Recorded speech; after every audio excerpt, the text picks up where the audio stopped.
స్త్రీల గురించి రాయబడిన మాట ఆదికాండము మొదటి అధ్యాయము 27వ వచనములో మరి దేవాది దేవుడు యొక్క భూమి మీద మానవులు సృష్టించినప్పుడు స్త్రీని గాను పురుషుని గాను ఏకరీతిగా సృష్టించాడు. సృష్టి చేసినప్పుడు మనము పురుషులతో పాటు సమానంగా సృష్టించబడిన వారమై ఉన్నాము. అంతేకాదు, రక్షింపబడటానికి కూడా యేసు రక్తము, యేసు ప్రాణము అందరి కొరకు సమానంగా అనుగ్రహించబడింది. మూడవదిగా చూస్తే ఆత్మ అభిషేకం పొందుకోవటానికి కూడా స్త్రీ పురుష భేదం లేకుండా ఉన్నట్లుగా మనము చూడగలము. పొందుకోవటానికి కూడా స్త్రీ పురుష భేదం లేకుండా మనకి ఆత్మ అనుగ్రహించబడిందని గలతీయులకు రాసిన పత్రిక 3వ అధ్యాయము 26, 27 వచనాల్లో రాయబడి ఉంటది. అంటే పరలోకం వెళ్ళటానికి, రక్షణ పొందుకొని పరలోకం వెళ్ళటానికి, అంతేకాదు రక్షణ పొందుకున్న తర్వాత ఆత్మ నింపుదల పొందుకొని మరి పురుషులతో పాటు సమానంగా దేవుని పని చేయటానికి ఆత్మాభిషేకం అనేది స్త్రీకి పురుషునికి ఒకే విధంగా ఉన్నట్లుగా మనము చూడగలము. శారీరకంగా మనము అబలలుగా బలహీనమైన ఘట్టంగా ఉన్నాం గాని మరి ఆత్మ విషయాల లోపలికి వస్తే గనక మానసికంగా చూస్తే మనము చాలా స్ట్రాంగ్ ఉన్న వాళ్ళుగా మరి మనకు తెలుసు. అంతేకాదు బైబిల్ గ్రంథంలో కూడా అనేక మంది స్త్రీలను మనము చూస్తే వాళ్ళు విశ్వాసములో మరి వారు ఎంత స్ట్రాంగ్ గా ఉన్నారో, వారి విశ్వాసంలో నుంచి వారికి కలిగిన అనుభవంలోంచి ఉదయకాలము మరి కొద్ది మంది గురించి మనము ధ్యానిద్దాము. మొట్టమొదటిగా మనము చూస్తే గనక హవ్వమ్మ గురించి మనము ధ్యానించవచ్చు. బైబిల్ గ్రంథంలో మరి దేవుడు సృష్టించిన చేతి పని అయిన ఆదాము ఎముకలో నుంచి తీయబడిన హవ్వమ్మ గురించి మనము ధ్యానిద్దాము. ఆదికాండము 2వ అధ్యాయములో మరి దేవాది దేవుడు నరుని సృజించిన తర్వాత నరుని యొద్దన కంట మరి భూమి మీద ఉన్నటువంటి జీవము గల ప్రతిదాన్ని మరి పిలుచుకొచ్చాడంట ఆదాము చేత పేర్లు పెట్టించటానికి. కానీ మరి అన్నిటికీ పేర్లు పెట్టాడంట. భూమి మీద దేవుడు జంతువులు సృష్టించాడు, పక్షులు సృష్టించాడు, జలచరాలు సృష్టించాడు కదా, వృక్షాలు సృష్టించాడు. ఇవన్నీ సృష్టి చేసిన ఆ సృష్టి యావత్తుని ఆదాము ముందుకు తీసుకొచ్చి మరి అతని చేత పేర్లు పెట్టిన తర్వాత కూడా ఆదాముకి మరి అది సహాయకరంగా లేదంట. దేవాది దేవుడు అనుకున్నాడంట ఇవన్నీ ఈ లోకంలో సృష్టి యావత్తు కూడా మరి ఆదాముకు సహాయం అవుతుంది అనుకున్నాడు. కనుక మరి అట్టి విధంగా వాటికి అన్ని పేర్లు పెట్టిన తర్వాత ఆదికాండము 2వ అధ్యాయము 18వ వచనంలో దేవుడు అనుకుంటున్నాడు, మరియు దేవుడైన యెహోవా నరుడు ఒంటరిగా ఉండుట మంచిది కాదు, వానికి సాటైన సహాయమును వాని కొరకు చేయుదును అనుకొనెను. కనుక మరి ఆయన ఒక్కడిగా ఉంటే సంపూర్ణుడుగా లేడు, తోడు లేకపోతే బాగుండలేదు. అతనికి ఎవరైనా తోడుంటే బాగుంటుంది అని దేవుడు ఆలోచించాడు. అసలు దేవునికి ఈ ఆలోచన ఎందుకు వచ్చిందంటే, దేవుడు ఒక సహవాసం కోరుకొని, ఒక ఫ్రెండ్షిప్ కోరుకొని, ఒక ఫెలోషిప్ కోరుకొని ఆదాముని సృష్టించుకున్నాడు. తనతో సహవాసం చేయటానికి, ఆదాముతో సంభాషించటానికి, తన హృదయాన్ని ఆదాముకు చెప్పుకొని ఆదాము యొక్క ఆలోచనలు తీసుకొని వాళ్ళిద్దరు కమ్యూనికేట్ చేసుకోవటం కోసం ఆదామును సృష్టించుకున్నాడు. ఇప్పుడు ఆదాము దేవుడు కొద్ది సమయమే గడిపేవాళ్ళు. రోజంతా దేవుడు ఆదాముతో గడపలేకపోయాడు. ఆదాము ఏమైపోయాడు? ఒంటరి వాడైపోయాడు. అప్పుడు దేవుడు అనుకున్నాడు, ఈ ఒంటరిగా ఆదాము ఉండటం మంచిది కాదు, ఆయనకు ఒక తోడు చేద్దామని ఆలోచించినప్పుడు ఎలా చేయాలి? ఆదామునైతే మట్టి తీసుకున్నాడు, బొమ్మగా చేసి తన ఊపిరి ఊదాడు. మరి మానవుడు ఆదాము జీవాత్మ అయ్యాడు. ఇప్పుడు మరి ఆయనలో నుంచి ఆ సాటైన సహాయం ఆయన కొరకు ఎలా చేయాలని ఆలోచించినప్పుడు దేవుడు ఒక అద్భుతమైన ఆలోచన కలిగి ఒక గ్రేట్ సర్జరీ చేశాడు కదా. ఆయనకు అనస్థీషియా ఇచ్చినట్లుగా గాఢ నిద్ర కలుగ చేసి అతని పక్కటెముకల్లో ఒక ఎముకను తీసుకొని మరి సాటైన సహాయమైన హవ్వను తయారు చేసినట్లుగా చూడగలము. ఎముక చూస్తే అది చాలా టెండర్ బోనెట్ అండి. చాలా అంటే చాలా మరి లేత బోనుగా ఉంటదంట. ఈ యొక్క పక్కటెముకలు అవి స్ట్రాంగ్ ఎనఫ్ ఉండవట. మరి ఆ సాటైన సహాయాన్ని హీబ్రూ భాషలో ఏమన్నారంటే ఎజర్ అన్నారు. ఎజర్ అంటే సహాయము. అంటే మానవునిలో తనకు తాను సంపూర్ణంగా చేయబడిన క్వాలిటీస్ లేవు.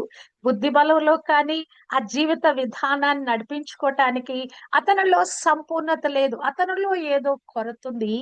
ఆ కొరతను సంపూర్ణం చేయటానికి ఒక హెల్ప్ మేటు మరి మానవునికి అవసరమైంది గనక, ఆ భర్తీ, ఆ ఖాళీని సంపూర్తి చేయటానికి మానవునికి జతగా సాటి అయిన సహాయంగా మరి మరి దేవుడు ఆదాముకి హవ్వనిచ్చినట్లుగా మనము చూడగలము. మరి ఇప్పుడు ఆమె ఏమైపోయింది? మరి 2వ అధ్యాయము 23వ వచనములో ఆమెని తయారు చేసి దేవుడు ఆదాము యొద్దకు తీసుకొస్తే, ఆదాము ఆ చక్కదనానికి మంత్రముగ్ధుడైపోయాడంట. అతనిలో నుంచి కవిత్వము పెల్లుబికిందంట. అతను ఏమంటున్నాడు? ఆదాము ఇట్లనెను, నా ఎముకలలో ఒక ఎముక, నా మాంసములో ఒక మాంసము, ఇది నరుల్లో నుండి తీయబడెను గనుక నారి అనబడును అని చెప్పాడు.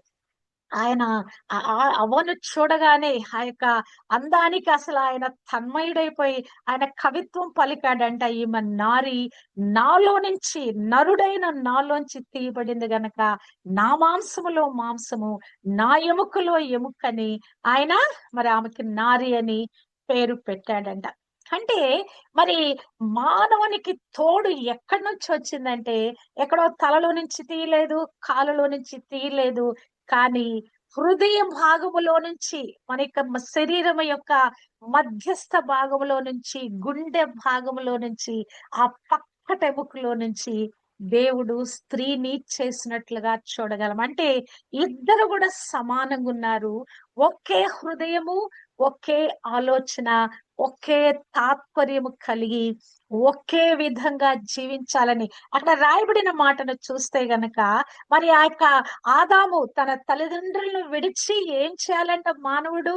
భార్యను హత్తుకోవాలంట. అంటే ఇక మరి తల్లిదండ్రుల్ని మరి గౌరవించకుండా మానేయాలా? విధులు బాధ్యతలు మానివేయాలా? కాదు. తన బాధ్యతలను నిర్వహిస్తూనే భార్యతో కలిసి జీవించాలి. ఈ యొక్క బైబిల్ గ్రంథం ఏం చెప్తుందంటే, మానవుడు మరి దేవుడు జతపరిచిన వారిని మానవుడు విడదీయకూడదు. మరణము తప్ప ఏది కూడా స్త్రీ పురుషులను వివాహంలో జతపరచబడిన వారిని విడదీయకూడదట.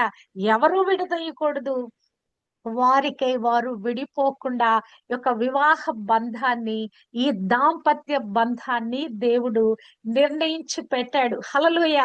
వారిద్దరూ ఎప్పుడు కలిసే ఉండాలి. ఒక కుటుంబంగా వివాహం జరిగిన దినము నుంచి వారు మరణములో సెపరేట్ అయ్యేంత వరకు కూడా వారు ఒకే చోట ఒకే విధానంగా జీవించాలనేది దేవుని యొక్క ఉద్దేశం. ఉన్నది ఒకే వారిద్దరిని భూమి మీద సృష్టించాడు, అంతే వారిని వదిలేశాడా? కాదండి.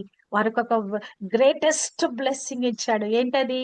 ఆదికాండము 1వ అధ్యాయము 28వ వచనంలో చూస్తే, మీరు భూమిని నిండించి ఫలించి అభివృద్ధి చెంది విస్తరించి ఏలండి అని చెప్తాడు. అంటే వారు మల్టిప్లై కావాలి.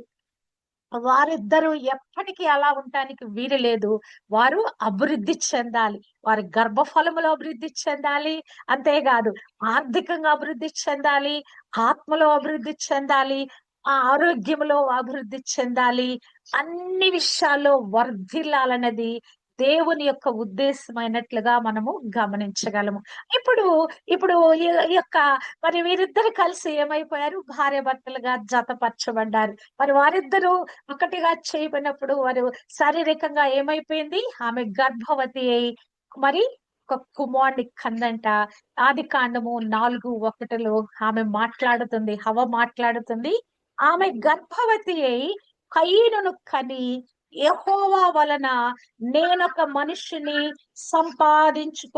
కొన్నాను అని చెప్తుంది. అంటే ఆమె మరి ఆ ఒక కుమారుని కన్న తల్లిగా మార్చబడింది.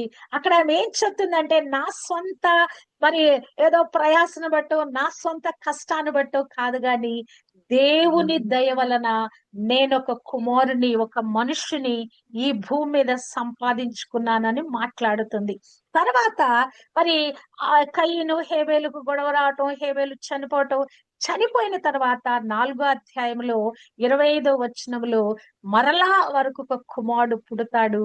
అతనికి షేతు అని పేరు పెట్టుద్ది. మరి ఆ కయీను కనిన హేబెలునకు ప్రతిగా దేవుడు, కయీను చంపిన హేబెలునకు ప్రతిగా దేవుడు నాకు మరి ఒక సంతానము నియమించెను అనుకొని అతనికి షేతు అను పేరు పెట్టెను. ఈ షేతు పుట్టిన దగ్గర నుంచి యెహోవా నామమున ప్రార్థన చేయటం ప్రారంభించబడిందంట. ఈ భూమి మీద ఒక కుటుంబము కట్టబడింది. ఆ కుటుంబము విస్తరిస్తుంది. ఆ కుటుంబంలో పుట్టిన ఒక కుమారుడేమో దుర్మార్గుడుగా ఉండి, మరి తమ్ముడిని చంపివేసిన వాడుగా ఉండి శాపగ్రస్తుడైపోయాడు. కానీ చనిపోయిన కుమారుడికి బదులుగా దేవుడు మరొక కుమారుని ఇచ్చాడు. ఆ కుమారుడు పుట్టినప్పటి నుంచి వారు దేవునికి ప్రార్థన చేయటాన్ని, ఆ ప్రాక్టీస్ ఈ భూమి మీద ప్రారంభించబడిందంట. హల్లెలూయా. మరి ఈమెకి ఆదాము ఒక పేరు పెడుతున్నాడు. ఆదికాండము 3వ అధ్యాయము 20వ వచనంలో చూసినట్లయితే, ఆదాము తన భార్యకు హవ్వ అని పేరు పెట్టెను. ఏలయనగా ఆమె జీవము గల ప్రతి వానికి నీ తల్లి. హల్లెలూయా. మరి ఏమని చూచినట్లయితే, ఈ భూమి మీద జీవిస్తున్న ప్రతి ఒక్క వ్యక్తికి, ఈ భూమి మీద పుట్టిన ప్రతి ఒక్కరికి కూడా ఆమె తల్లి అట. ఎవరెవరు జీవంతో, ఊపిరితో, ప్రాణంతో ఈ భూమి మీద పుట్టారో వారందరికీ కూడా ఆమె తల్లి అని ఆమె గురించి రాయబడినది.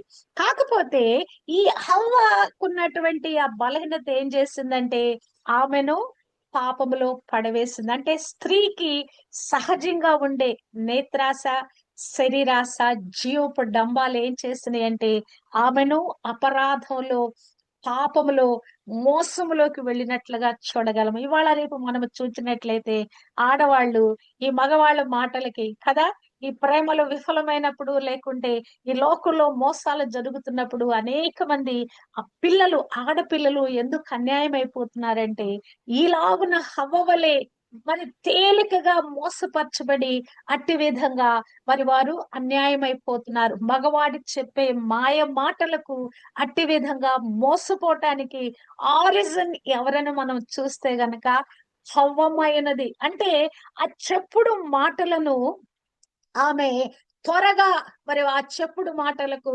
ఆకర్షితురాలవుతున్నట్లుగా మనము చూడగలము. ఇక్కడ సాతాను వచ్చి కూడా ఏం చేసింది? సాతాను వచ్చి ఇది నిజమా అనే ఒక ప్రశ్నతో మరి హవ్వతో సంభాషణ మొదలు పెట్టుద్ది. ఇది నిజమేనా? మీరు చస్తారా? ఇది మీతో ఈ చెట్లలో మరి ఒక దేని ఫలములైనా మీరు తినకూడదని దేవుడు చెప్పాడా? మరి ఇవి తింటే మీరు చచ్చిపోతారని చెప్పాడని అది ఒక చిన్న డౌట్ తో కూడిన ఒక ప్రశ్న వేయగానే అక్కడ ఏం చేయబడిన ఆమె ఆలోచనల్లో చిక్కుబడింది.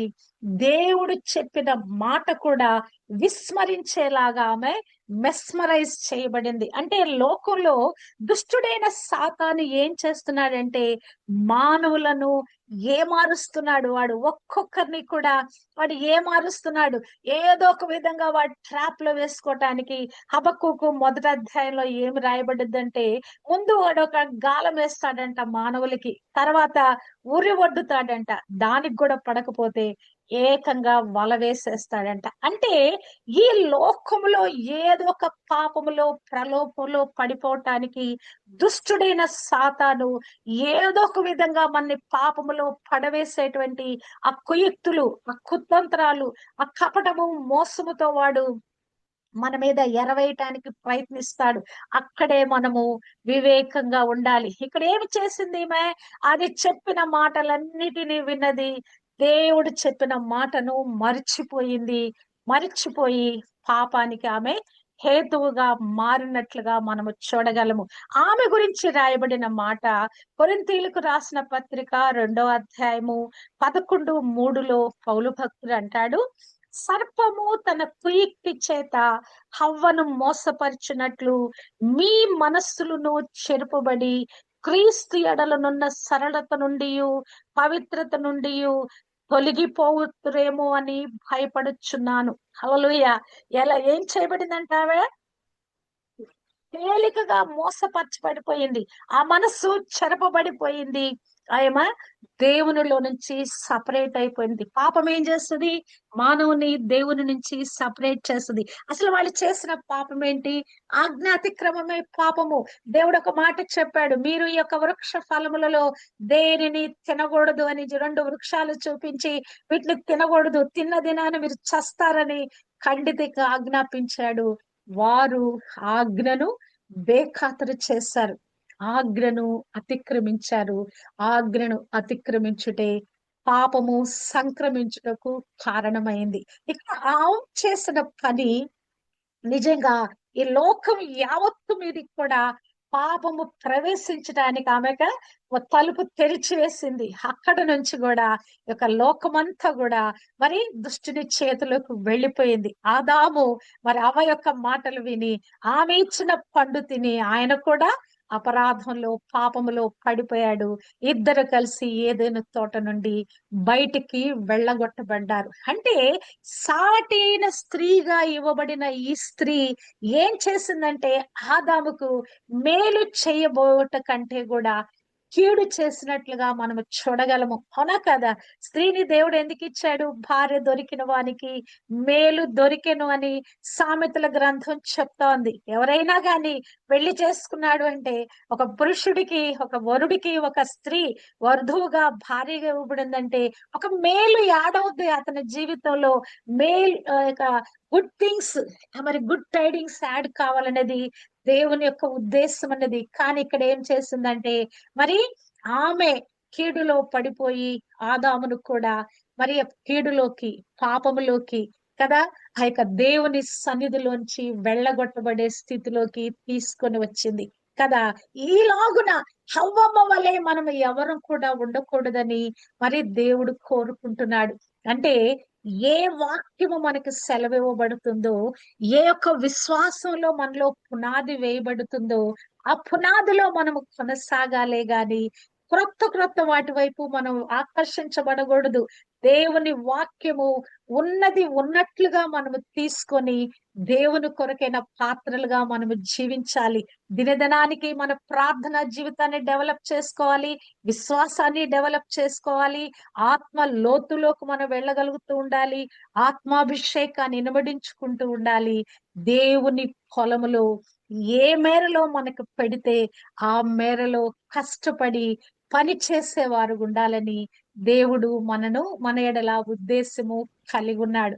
అవ్వమ్మ జీవము గలవానికి ప్రతి దానికి తల్లి అయింది, కానీ తన బిడ్డలను పెంచే విధానములో ఆమె ఫెయిల్ అయినట్లుగా చూడగలము. స్త్రీకి కుటుంబ పరిపాలన అనేది చాలా ప్రాముఖ్యమైన విషయము.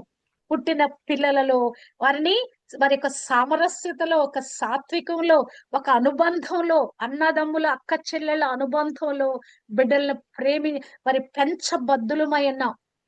చాలా కుటుంబాలలో పిల్లలలో డిఫరెన్సియేషన్స్ కనపడతాయండి.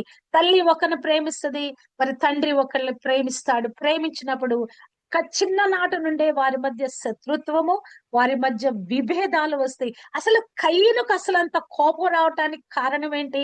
ఆ కుటుంబంలో ఏదో మరి జరగరాని కార్యము జరిగింది. తండ్రి కుమారుని పెంచి మరి ప్రేమించాడేమో, తల్లి మరొకరిని ప్రేమించిందేమో, అది చూచి అతనికి ఓర్చుకోలేని మనసు వచ్చిందేమో, అసూయ, ఆ కోపము అది క్రోధంగా మారిందేమో తెలీదు. కానీ మనము చూచినట్లయితే ఈ పెంపక లోపం వలన హేబేలు దేవునికి ఎంతో భయభక్తులు కలిగిన వాడు, దేవుని వాక్యానుసారంగా జీవించిన వాడు, దేవుని కొరకు ప్రథమ ఫలములు శ్రేష్టమైన వాటిని ఇవ్వగలిగిన హృదయము కలిగిన వాడు చంపబడ్డాడు. అంటే మన బిడ్డలను మనం పెంచే విధానంలో కూడా మరి మరి హవ్వను ఆదర్శంగా తీసుకొని సమానత్వంలో బిడ్డలు పెంచడానికి, ఆ బిడ్డల ప్రవర్తన కాస్తూ మనము వారిని సరైన విధానంలో పెంచవలసిన బాధ్యత తల్లులమైన మన మీద ఉన్నట్లుగా మనం ఉదయకాలము మనం జ్ఞాపకం చేసుకోవాలి. హవ్వ జీవము గల దానికి, ప్రతి దానికి తల్లి అయినది. తల్లి అయిన ప్రతి ఒక్కరు కూడా తమ బిడ్డలను బాధ్యతాయుతంగా పెంచగలగాలి. మూడవదిగా వాక్యములో మనము ఎదుగుతూ మన కుటుంబాన్ని ఆ వాక్యానుసారంగా పెంచబద్దులమై ఉన్నామని మనం ఇప్పుడు నేర్చుకుంటున్నాం. హల్లెలూయా. మొట్టమొదటిగా మరి తల్లి అయిన, మరి జీవము గల ప్రతిదానికి తల్లి అయిన మరి ఈ యొక్క హవ్వను గురించి నేర్చుకున్నాం. మరొక వ్యక్తి గురించి ఆ తర్వాత బైబిల్ గ్రంథంలో మరొక ప్రాముఖ్యమైన వ్యక్తి శారా. మరి శారా గురించి తెలియని వాళ్ళు ఎవరూ లేరు. కానీ మనం రివ్యూ చేసుకునేటప్పుడు ఆమెలో ఉన్న కొన్ని గుణ లక్షణాలను మనము ధ్యానించాలి. ఈమె పేరు మొట్టమొదటిగా శారాయి అనున్నది. 17 అధ్యాయము ఆదికాండములో ఆమె పేరు సారాయిగా మార్చబడినప్పుడు ఆమె జనములకు తల్లిగా చేయబడుతుందని దేవుడు అక్కడ వాగ్దానం ఇచ్చినట్లుగా చూడగలము. ఈ సారా బయలుదేరినప్పుడు మరి ఆ యొక్క కనానికి వారు ఆ యొక్క మరి ఊరు అనే ఊరిలో నుంచి వారు బయలుదేరినప్పుడు ఆమె 65 సంవత్సరాలు కలిగిన వ్యక్తిగా ఉన్నది.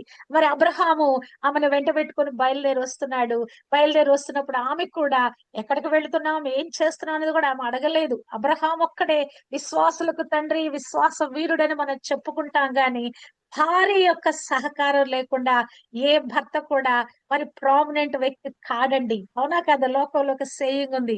ఒక ప్రతిభావంతుడైన ప్రతి ఒక్క వ్యక్తి వెనక ఒక స్త్రీ ఉండి ఉంటది. ఒక పురుషుడు ఒక ఘనుడుగా లేకుంటే ఒక హైట్స్ కి వెళ్ళిన వాడు ఉన్నాడంటే అతని వెనక మరి సహకరించే ఒక భార్యనో ఒక తల్లినో తప్పనిసరిగా ఉండి తీరుద్ది. ఇక్కడ అబ్రహాము అంత గొప్ప వ్యక్తిగా పరిగణించబడ్డాడంటే ఆ శారమ్మ గారి సహకారం లేకుండా ఆయన అంత గొప్ప వ్యక్తిగా పరిగణించబడి ఉంటాడని నేను అనుకోను. ఆయన తప్పనిసరిగా సారమ్మ గారి సహకారంతోనే తన జీవిత యాత్రను కొనసాగింప చేస్తుంటాడు. ఇదిగో ఈమెని బయలుదేరు, మనం వెళ్ళిపోతున్నాం, దేవుడు చెప్పాడు, మనం వెళ్ళిపోతున్నాం. ఎక్కడి నుంచి బయలుదేరాడు ఆయన?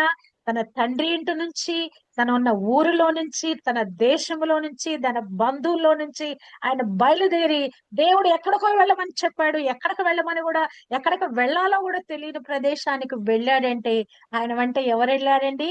సారా కూడా అబ్రహాముతో కలిసి వెళ్ళింది. హల్లెలూయా. అట్టి విధంగా ఆమె మరి ఆ యొక్క భర్తకు విధేయురాలుగా ఒక భార్య అనే వ్యక్తి ఎలాగూ జీవించాలన్న దానికి ఆమె 100కి 100 పాళ్ళు మరి మరి ఆమె ఆ 100కి 100 పాళ్ళు న్యాయం చేసిన వ్యక్తిగా ఉన్నట్లుగా మనం చూడవచ్చు. భార్యలారా మీ భర్తలకు విధేయులై ఉండిడి అని చెప్పిన వాక్కుకి ఆమె తూచా తప్పకుండా ఆ వాక్యాన్ని నెరవేర్చిన వ్యక్తిగా మనం చూడవచ్చు. ఆమె మరి 65 సంవత్సరాలప్పుడు బయలుదేరింది. 10 సంవత్సరాలు అయిన తర్వాత ఇంకా నువ్వు ఆ దేవుని వాగ్దానం నెరవేర్చబడాల. దేవుడు వాళ్ళకి ఏం చెప్పాడు? మీ సంతానం ఆకాశ నక్షత్రం వల్లే చేస్తాను, మీ సంతానము మరి మరి ఇసుక రేణు వల్లే చేస్తానని వాగ్దానం ఇచ్చాడు. 10 సంవత్సరాలైనా పిల్లలు కలటం లేదు. అప్పుడు ఆమె ఏమనుకుందంటే ఐగుప్తులో మరి ఆ ఫరో కొంతమంది దాసీలను ఇచ్చాడు కదా, ఆ దాసీలలో ఈ హాగర్ అనేది ఒకతుంటే చక్కనిదంట. హాగరు మరి చక్కని పనిమంతురాలంట, చక్కని విధేయురాలంట సారాకి. మరి ఎంతగానో మరి సారాకి మరి చాలా ప్రియమైన వ్యక్తిగా ఉందంట. అందుకని ఆమెను తీసి అబ్రహాంకి ఇచ్చేస్తే మరి అక్కడ ఏం జరిగిపోయింది? ఇష్మాయేలు సంతానం వచ్చింది. చాలా సార్లు మనము మన ఇష్టాలు నెరవేర్చుకోవటానికి దేవుని యొద్ద విచారణ చేయకుండా త్వరపడి చాలా కార్యాలు మనం చేస్తాం. అప్పుడు ఏమైపోద్ది? మన పక్కలో బల్లాల్లాగా వాళ్ళు మరి తయారు చేయబడతారు. ఈ నాటికి కూడా ఇశ్రాయేలు వంశానికి, యూదు వంశానికి, ఇశ్రాయేలు దేశానికి ఎవరు వ్యతిరేకంగా ఉన్నారండి? అరబ్స్ కదా. ఆ యొక్క ముస్లిమ్స్ అనే వాళ్ళే యూదులు అనే వారికి శత్రువులుగా ఉన్నారు. ఎవరైతే ఇష్మాయేలు సంతానం ఉందో ఆ సంతానము ఈ రోజున మరి ఇస్సాకు సంతానముతో వారు పోరాడుతున్నట్లుగా మనము చూడగలము. అంటే ఈ విధంగా ఆమె చేసిన పొరపాటు, త్వరపడి చేసిన నిర్ణయము అంటే స్త్రీలైన వారు భర్తల మీద ఎటువంటి మరి ఆ యొక్క మరి ఆ ఏమంటారు పై చేయి కలిగి ఉన్నారని కుటుంబంలో చూస్తే భార్య చెప్పే మాటను వాళ్ళు ఈజీగా చేసేస్తున్నారండి. ఆదాము చూస్తే పండు తెచ్చింది. అమ్మా అసలు ఎందుకు ఈ పండు ఎందుకు తీసుకొచ్చావు? అసలు ఎవరిచ్చారు నీకు? అసలు నువ్వు ఎక్కడికి వెళ్ళావు? అసలు ఆ పండు తీసడానికి కారణం ఏంటి అని ఆదాము విచారించాలి. ఆ పండు ఇవ్వగానే మరి ఆమె తిని ఆయనకి ఇచ్చిందంట, చక్కగా ఆయన కూడా తినేస్తాడు కదా. ఆయన తన బ్రెయిన్స్ ను ఉపయోగించలా. దేవుడు చెప్పిన మాటను కూడా ఆయన మర్చిపోయాడు. ఇక్కడ అబ్రహాము కూడా దేవుడు అతనికి చెప్పాడు. మరి ఇక్కడ దేవుడు ఏం చెప్పాడు అబ్రహాముతో? నీకు నేను నిశ్చయముగా సంతానం ఇస్తాను, నీ కడుపున నీ గర్భాన కుమారుని ఉదయింప చేస్తాను, శారా జనములకు తల్లి అవుద్దని మరి అక్కడ దేవుడు చెప్పాడు. చెప్పిన మాటను అబ్రహాము మర్చిపోయి మరి సారా సలహాను తీసుకొని అతను కూడా హాగరుతో వెళ్ళినట్లుగా మనం చూడగలం. ఇక్కడ చూస్తే దేవుడు చెప్పినది కాకుండా మన సొంత ఆలోచనల ద్వారా, నిర్ణయాల ద్వారా మనము చాలా కీడులు మనకై మనమే తెచ్చుకుంటాము. చాలా సార్లు దేవుణ్ణి మనం నిందిస్తాం. మనకి ఈ కష్టం ఎందుకు వచ్చింది, ఈ శ్రమ ఎందుకు వచ్చింది, ఈ బాధ ఎందుకు వచ్చింది, దేవుడు నాకెందుకు దీన్ని మరి ఈ బాధను అనుమతించాడని దేవుని ప్రశ్నిస్తాము. కానీ చాలా సార్లు మన బుద్ధిహీనతలు, దేవునికి లోబడనలోని మన అవిధేయతలు చాలా సార్లు ఉంటాయండి. మన సొంత పెత్తనంతో దేవుని యొద్ద విచారణ చేయకుండా చాలా సార్లు మనము ఇట్టి విధంగా ప్రవర్తిస్తాము. కష్టాలు మనకై మనమే కొని తెచ్చుకుంటాము. ఇక్కడ అబ్రహాము శారాలు అదే పొరపాటు చేసి ఆ యొక్క కష్టాన్ని వాళ్ళు కొని తెచ్చుకున్నారు. తరతరాలు కూడా తమ సంతానమైన ఇస్సాకు సంతానానికి వాళ్ళు కీడు తెచ్చిపెట్టిన వారుగా ఉన్నట్లుగా ఇక్కడ మనము చూడగలము. కానీ ఈమెలో గుణ లక్షణాలు చూస్తే యజమానుడు అని ఆయన గౌరవిస్తుందండి. ఆది కాండము 18వ అధ్యాయంలో ముగ్గురు దేవదూతలు వచ్చి ఇక్కడ మరి మరి వచ్చినప్పుడు అబ్రహాము ఆతిథ్యం ఇద్దాం అనుకుంటాడు. ఆతిథ్యం ఇద్దాం అనుకున్నప్పుడు అక్కడ దేవుడు ఏం మాట్లాడతాడంటే, మీదటికి ఈ సంవత్సరానికి మరి మరి నేను మరలా వచ్చేటప్పటికి మీ కౌగట కుమారుడు ఉంటాడని చెప్తే లోపలుండి సారా నవ్వుకుంటా ఉంటది. నా యజమానుడును వృద్ధుడై ఉన్నాడు కదా. అంటే భర్తను ఒక యజమానుడిగా భావించి ఆమె ఘనపరుస్తున్నట్లుగా మనము చూడగలము. మొదటి పేతురు పత్రికలో మనము చూస్తే గనక ఆమె గురించి రాయబడిన మాటలు 3వ అధ్యాయము 5వ వచనములో, మొదటి పేతురు పత్రిక 3వ అధ్యాయము 5 నుంచి మనము చూస్తే ఇక్కడ ఆమె గురించి రాయబడిన మాటలు, అటువలే పూర్వము దేవుని ఆశ్రయించిన పరిశుద్ధ స్త్రీలను తమ స్వపురుషులకు లోబడి ఉండుట చేత తమ్మును తాము అలంకరించుకొనిరి. ఈ ప్రకారము శారా అబ్రహామును యజమానుడని పిలుచుచు అతనికి లోబడి ఉండెను. మీరును యోగ్యముగా నడుచుకొనొచ్చు, ఏ భయమునకును బెదరకు ఎడల ఆమెకు మీరు పిల్లలగుదురు. హల్లెలూయా. ఆమె ఎలా ఉందట? అబ్రహామును యజమానుడని పిలుచుచు అతనికి లోబడి ఉండెను.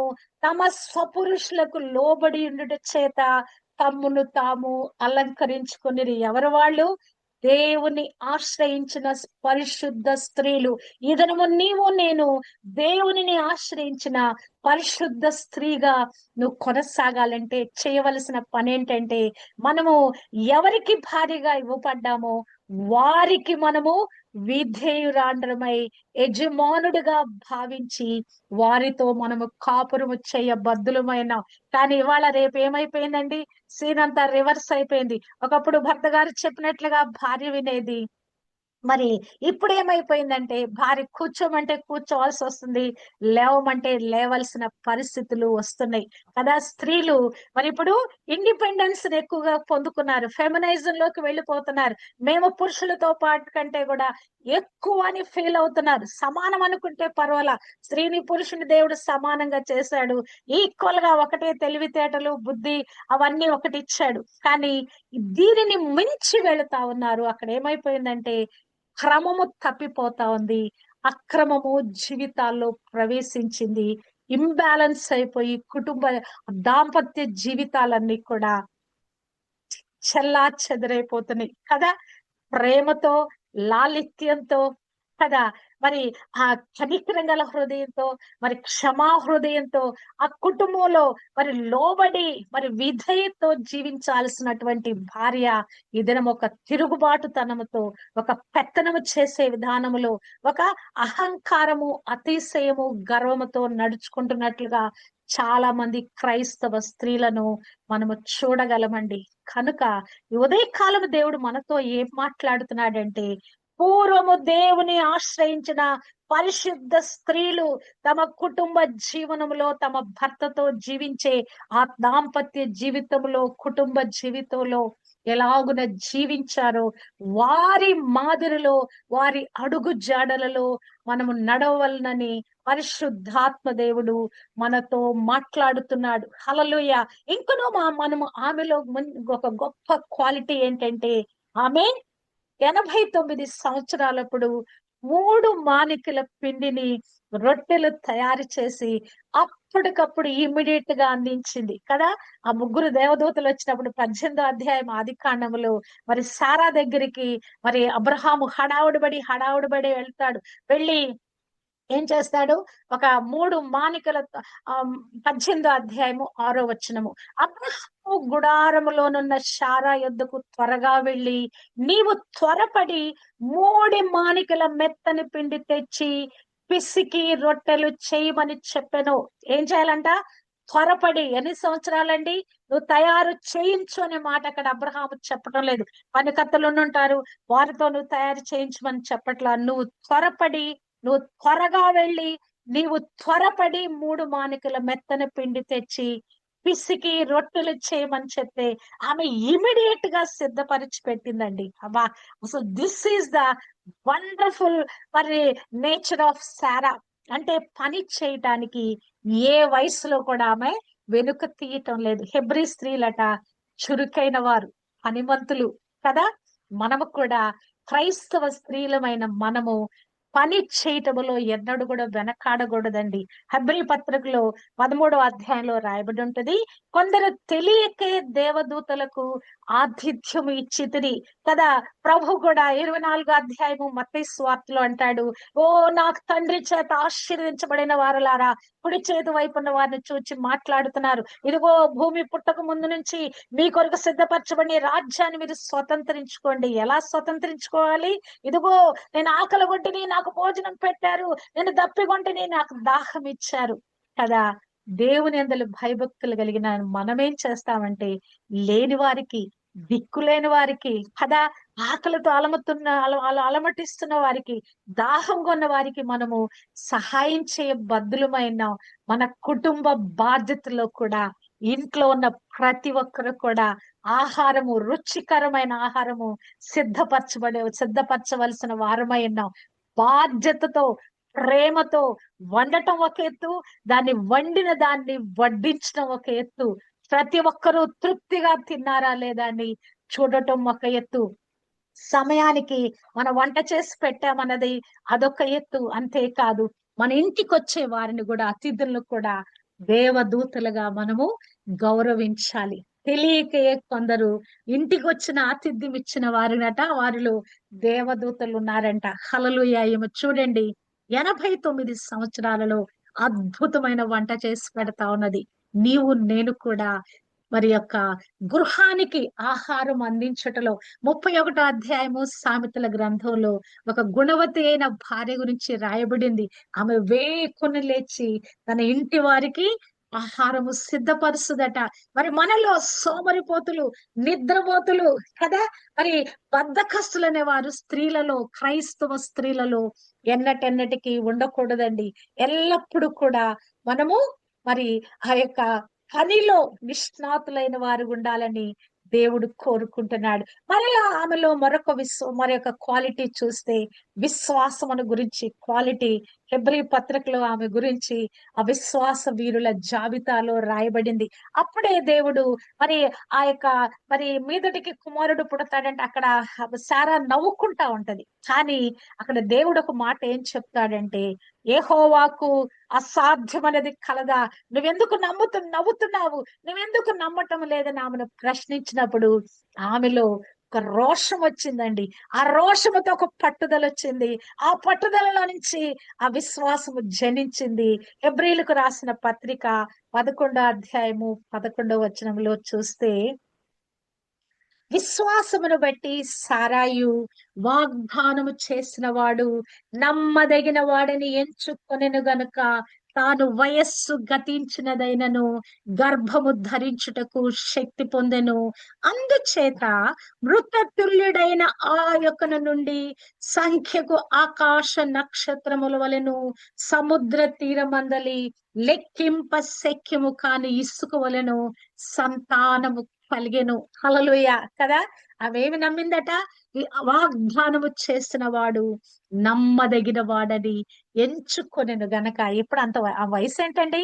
89 సంవత్సరాల వయసులో, గర్భము ఉడికిపోయిన వయసులో, ఆ ఆమె మరి నేచురల్ గా గర్భం ధరించటానికి ఉండవలసిన సైకిల్ ఆగిపోయి ఎన్నో సంవత్సరాలు అయిపోయిన ఆ వయసులో ఆమె విశ్వాసాన్ని బట్టట ఆమె యవనస్తురాలుగా మారిపోయిందంట. ఆమె గర్భము కూడా న్యూగా న్యూ ఆ యూట్రస్ క్రియేట్ చేయబడిందట. గర్భము ధరించుటకు శక్తి పొందను. ఆ మృత తుల్యమైపోయిన ఆ గర్భములో నుంచి ఇస్సాకు పుట్టాడు. ఎవరా ఇస్సాకు? నవ్వు, వృద్ధాప్యములో దుఃఖంతో గొడ్రాలనబడిన అవమానంతో ఉన్న ఆమెకు ఒక నవ్వు కలిగిందండి. ఎప్పుడు? విశ్వాసము పెట్టినప్పుడు, ఆ విశ్వాసంతో గర్భాన్ని దాల్చినప్పుడు, ఆ విశ్వాసంతో కుమారుని కనగలిగినప్పుడు ఒక నవ్వు ఆమె జీవితానికి వచ్చింది కదా. మన జీవితంలో కూడా భారభరితమైన పరిస్థితులు, విపత్కరమైన పరిస్థితులు, జయించలేని పరిస్థితులు, ఇక ఇవి మన జీవితం ముందుకు కొనసాగలేమనుకున్న పరిస్థితుల్లో మనము చేయవలసిన పని మన శక్తి సామర్థ్యాల వైపు కాదు గాని, మన పరిస్థితుల వైపు కాదు గాని, సృష్టికర్త అయిన దేవుని వైపు, అసాధ్యాలు సాధ్యపరిచే దేవుని వైపు చూడగలిగినప్పుడు, విశ్వాసము కట్టగలిగినప్పుడు, అవి నా మాట ఇచ్చిన దేవుడు నమ్మదగిన వాడని మనము మరి ఆ విశ్వాసములో వేళ్ళునుకున్నప్పుడు మన పక్షాన కూడా దేవుడు అద్భుతం చేస్తాడండి. సారా పక్షాన చేసిన అద్భుతమే కాదు, నీ పక్షాన, నా పక్షాన కూడా దేవుడు చేస్తాడు. హల్లెలూయా. నా పేరు కూడా సారా అండి.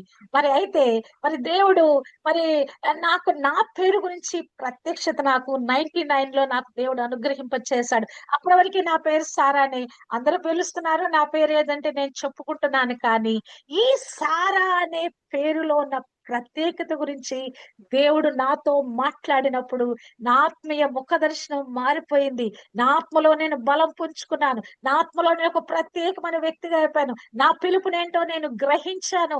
అప్పుడు నేను ఒక ఆత్మలో ఒక ఉజ్జీవము, ఆత్మలో ఒక ఆత్మ విస్ఫోటన కలిగి అప్పటి నుంచి దేవుని పరిచర్యకు కంప్లీట్ గా సరెండర్ అయ్యి ఇప్పటి వరకు కూడా దేవుని పనిలో కొనసాగటానికి దేవుడు కృప దయచేస్తాడు. ఎప్పుడైతే దేవుడు మనతో మాట్లాడాడో మనము లోబడిపోవాలండి. మనకి ఏదన్నా హెచ్చరిక చేసినా, ఒక వాగ్దానం చేసినా, ఒక ప్రవచనం మన ఎడలు వచ్చినా దానికి మనము లోబడినప్పుడు ఆ యొక్క అద్భుతము కదా, ఆ న్యూ క్రియేషన్ అంటే మనలో జరుగుద్ది. దాని యొక్క ప్రతిఫలము మనం ఖచ్చితంగా పొందుకుంటాము. అది ఎంతటి పరిస్థితి అయినా కూడా విశ్వాసము ద్వారా సమస్తాన్ని మనము జయించగలము. ఈమెలో మరొక క్వాలిటీ చెప్పుకొని మనం ముగిద్దాము. ఈ అబ్రహాము సారాలు బయలుదేరి మొట్టమొదటిగా అనేటువంటి ఆ కల్దీల ఊరు నుంచి బయలుదేరి ఐగుప్తుకు వస్తారు. ఐగుప్తుకు వచ్చినప్పుడు బయలుదేరి ఐగుప్తుకు వచ్చినాక అబ్రహాము సారాతో ఒక రిక్వెస్ట్ చేస్తా ఉన్నాడు. 12వ అధ్యాయము 11వ వచనంలోంచి మనము చూస్తే, అతడు ఐగుప్తులో ప్రవేశించుటకు సమీపించినప్పుడు అతడు అంటే అబ్రహాము, అతడు తన భార్య అయిన సారాయితో, ఇదిగో నీవు చక్కని దానవని ఎరుగుదును, ఐగుప్తులు నిన్ను చూచి ఈమె అతని భార్య అని చెప్పి నన్ను చంపి నిన్ను బ్రతకనిస్తారు. అసలు ఆమె ఎంత బ్యూటిఫుల్ గా ఉందంటే, అందగత్త అంటే బైబిల్ గ్రంథంలో మొట్టమొదటిగా అవ్వమ్మ ద మోస్ట్ బ్యూటిఫుల్ ఉమన్, రెండవ వ్యక్తిగా షారా ఉన్నది కదా.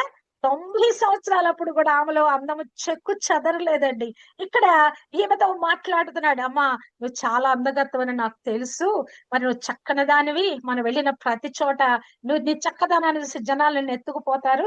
నన్ను చంపేస్తారమ్మా నీ భర్తవని చెప్పే అనంటే గనక, మరి నీ నా నా భార్యని చంపి నన్ను చంపేసి నిన్ను తీసుకొని వెళతారు. నీ వలన నాకు మేలు కలుగునట్లు, నిన్ను బట్టి నేను బ్రతుకున్నట్లు నీవు నా సహోదరువని దయచేసి చెప్పుమని ఆమెను బ్రతిమాలుకున్నాడు. ఏమని? అమ్మా, నా చెల్లెలని చెప్పు. నిజంగానే వాస్తవంగా మరొక సందర్భంలో చెప్తాడు, ఆమె నా తల్లి కుమార్తె గాని నా తండ్రి కుమార్తె కాదు. అంటే వాళ్ళు సిబ్లింగ్స్ అన్నమాట, వేరే వేరే తండ్రులు. మరి వేరే వేరే ఎట్లానో మొత్తానికి ఆమె చెల్లి అయింది, చెల్లి వరుస అవుద్ది కనుక. మరి అట్టి విధంగా నా సహోదరు అని చెప్పు అంటే ఆమె ఏం చేసిందో తెలుసా? తూచా తప్పకుండా ఆ మాటను పాటించిందండి. తన ప్రాణాలను అబ్రహాముకు అడ్డు వేసింది. 2 సందర్భాల్లో చూస్తే ఆ తర్వాత వాళ్ళు ఐగుప్తులోకి వచ్చారు. ఐగుప్తులోకి వచ్చిన తర్వాత ఫరో సేవకులు ఆమెను చూస్తారు. అసలు ఆమె అందానికి వాళ్ళు ఎంతగానో ఆశ్చర్యచకితులైపోయి ఆమె గురించట ఫరో యొద్ద పొగిడారంట. 15వ వచనములో ఫరో యొక్క అధిపతులు ఆమెను చూచి ఫరో ఎదుట ఆమెను పొగిడిరి గనుక ఆ స్త్రీ ఫరో ఇంటికి తేబడెను కదా. మరి ఆ దినాలలో రాజుల యొక్క పరిస్థితి, ఎవరు చక్కని వాళ్ళు కనపడితే ఎత్తుకొని వెళ్ళిపోయి వాళ్ళ యొక్క భార్యలుగా చేసుకునేవాడు. ఆయన కూడా ఏం చేశాడు? శారమని మరి ఎత్తుకొని వెళ్ళిపోయాడు. మరి ఆమె చక్కగా ఉందని ఒక సేవకులు చెప్పే కదా. మరి అంతేకాదు, అది ఎప్పుడు జరిగింది? 65 సంవత్సరాలప్పుడు ఆమె అందగత్తెగా ఉందంటే సరే అనుకుందాం. కానీ 90 సంవత్సరాలప్పుడు దేవుడు ఎప్పుడైతే దర్శించి మీదటకు మీకు కుమారుడు పుడతాడని 18వ అధ్యాయంలో చెప్పిన తర్వాత, మరి తర్వాత మరి 20వ అధ్యాయంలో అక్కడ మరి అబీమెలెకు అనేటువంటి రాజు కూడా ఈమెను తీసుకెళ్లి ఇంట్లో పెట్టుకుంటాడు. మరి ఇంట్లో పెట్టుకున్నప్పుడు దేవుడు ఆ రాత్రి కాలం అతన్ని గద్దిస్తాడు. మరి ఆ ఫరో యొక్క ఇంట్లో కూడా గడ్డలు రేపుతాడు. వాళ్ళందరికీ అనారోగ్యం వచ్చేస్తుంది. హల్లెలూయా. ఇక్కడ మరి ఆ అబీమెలెకు కూడా ఆమె వైపు ఆకర్షితులవుతా, అంటే ఆమె ఎంత అందగత్తె చూడండి. అక్కడ కూడా ఆమె నా అన్న అని చెప్తుంది గాని నా భర్త అని చెప్పదండి. ఆయనకు ఏదైతే మాట చెప్పిందో కదా, యెహోవా యందు భయభక్తులు గలవాడు మరి ప్రమాణము చేయగా నష్టము కలిగినను మాట తప్పడు కదా. ప్రాణం పోయినా సరే దేవా నీ కొరకు నేను జీవిస్తానంటే ప్రాణాలు ఒడ్డుతాడు గాని వెనుతిరిగి చూడడు. నాగట మీద చేయి పెట్టి వెనుతిరుగువాడు నా రాజ్యమునకు పాత్రుడు కాదు. ఒక పని చేయడానికి మనం పూనుకున్నాం, రక్షణ పొందుకున్నాం, క్రీస్తు కొరకే జీవిస్తానని ఆ బాప్తీసు అనుభవంలో దేవునికి మనం వాగ్దానం చేశాము. భర్తతో నీతోనే జీవిస్తానయ్యా అని మనం ప్రమాణం చేస్తున్నాం. ఈ 2 కూడా మనం నెరవేర్చబద్దులమైనాం. మరణము వరకు క్రీస్తులో నమ్మకం ఉండాలి, కుటుంబంలో మనం నమ్మకంగా జీవించాలని ఈమె ద్వారా మనం నేర్చుకోవచ్చు. ఏం చేస్తా ఉన్నది ఆమె? మరి ఆ ప్రాణాలు సహితము కూడా ఆమె లెక్క చేయటం లేదండి. 31వ ఆ సామెతల గ్రంథంలో ఆమె తాను బ్రతుకు దినములన్నిటను ఆయనకు మేలు చేయను గాని అతనికి ఎన్నడూ కూడా కీడు చేయదు. హల్లెలూయా. భార్యలు భర్తకి ఏమైనారండి? కిరీటమై ఉన్నారు కదా. యోగ్యురాలు తన పెనిమిటికి కిరీటమైనది. మరి నీవు నేను ఈ క్రైస్తవ జీవితంలో ఎలాగున జీవిస్తున్నాం? క్రీస్తు కొరకైన పాత్రలుగా ఉన్నామా? మన ముందున్నటువంటి ఆ పరిశుద్ధ స్త్రీలను పోలి మనం నడుస్తున్నామా? లేకుంటే క్రైస్తవ స్త్రీలమని చెప్పుకొని మన ఇష్టానుసారమైన బిహేవియర్ లో ఉన్నామా అనేది ఇద్దరు వ్యక్తుల ద్వారా ఈ ఉదయ కాలము మనం నేర్చుకోవచ్చు. మరి ఇటు విధంగా శారా మరి దేవునిని ఆశ్రయించిన పరిశుద్ధ స్త్రీగా ఉన్నది. మనము కూడా ఆమె వలె మరి జీవించినట్లయితే మనము కూడా దేవుని పిల్లలుగా మనము కొనసాగగలము. ఆమె తన భర్త ప్రాణాలు కాపాడుతుంది కాబట్టి ఒక చిన్న పొరపాటు చేసింది. ఆ పొరపాటును బట్టి చాలా పెద్ద శిక్ష వచ్చింది గాని తిరిగి మరి ఆమె విశ్వాసులకు తల్లిగా మరి ఆమె పేరు లిఖించబడినట్లుగా మనం చూడగలము. శారా ఎవరండి? జనములకు తల్లి. హల్లెలూయా. మేము జీవము గల ప్రతి దానికి తల్లి అయి ఉంటే, ఇక్కడ శారా జనములకు తల్లిగా చేయబడినట్లుగా మనం చూడగలము. మన ప్రతి ఒక్కరి పేరుకు ఒక ప్రత్యేకత ఉందండి. భూమి మీద పుట్టిన ప్రతి ఒక్కరికి పేరు పెట్టేటప్పుడు ఎంతో హంగామా చేస్తాం. పిల్లవాడు పుడితే ఏం పేరు పెట్టాలా? కుమార్తె పుడితే ఏం పేరు పెట్టాలని వెతికి చాలా పేర్లు సెలెక్ట్ చేసి పెడతాం. కొన్నిసార్లు పెద్దవారి పేర్లు పెట్టుకుంటాం. ఏదో ఆ యొక్క ఏదో పాస్టర్ గారి పేరు పెడతారు. ఏదో ఒక విధంగా పేరు పెట్టబడింది. కానీ పెట్టబడిన పేరుకి మనము తగినట్లుగా మనము జీవించాలి. నీకు ఏ పేరు పెట్టబడిందో ఆ పేరు గురించి ఎప్పుడైనా ఆలోచించు. నాకు సారా అని పేరు పెట్టబడింది. నా పేరులో ఇంకొక పేరు కూడా ఉంది. సుభాషిణి అని ఇంకొక పేరు కూడా ఉంది.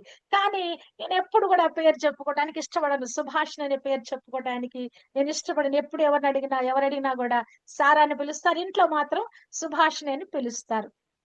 కానీ ఎప్పుడైతే దేవుడు నా పేరు యొక్క ప్రశస్త గురించి నాతో మాట్లాడినప్పుడు, నేనొక మంచి భాషిణిని దేవుని వాక్యం చెప్పటానికి, చక్కగా బోధించటానికి, దేవుడు నన్ను ఒక వ్యక్తి మాట్లాడే ఒక వ్యక్తిగా, ఒక ప్రకటించే స్త్రీగా, దేవుని గురించిన సంభాషణ చేయు స్త్రీగా, బైబిల్‌ని టీచ్ చేసే ఒక వ్యక్తిగా దేవుడు నిర్ణయించి నాకు పేరు పెట్టినట్లుగా నాకు అర్థమైందండి. హల్లెలూయా!